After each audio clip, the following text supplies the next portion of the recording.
தனிமனித தாக்கல்லாம் எடுத்துக்க வேண்டாம். நேற்று வந்து ஒரு ஸ்டேஜில் நீங்கள் பேசுகிறீங்க, எங்கள் அப்பாவுக்கு ஏதாவது ஆகட்டும் நான் பார்த்துக்கிறேன்னு சொல்கிறீங்க.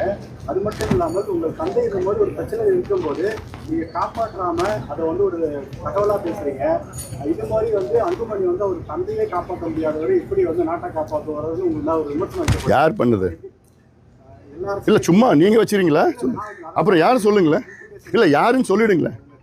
இல்லை யாருன்னு சொல்லுங்க, நான் அதுக்கு பதில் சொல்கிறேன். நான் அதாவது என் தந்தை வந்து இப்போ நலமாக இருக்கிறாரு, மருத்துவ பரிசோதனைக்கு போயிருக்கிறாரு.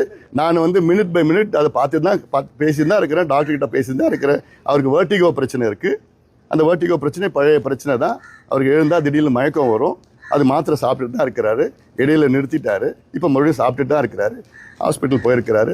நான் வந்து எப்படி மினிட் பை மினிட் நான் ஃபாலோ பண்ணிட்டு தான் இருக்கிறேன். அவருடைய நலன் தான் எல்லாத்துக்கும் மேலே. அவருடைய நலன் தான். அவர் உடல் நலம் நல்லா இருக்கணும், 100 வயசு நல்லா சந்தோஷமாக இருக்கணும். அது என்னுடைய கடமை. ஒரு மகனாலும் சரி, கட்சி தலைவராக என்னுடைய கடமை அது.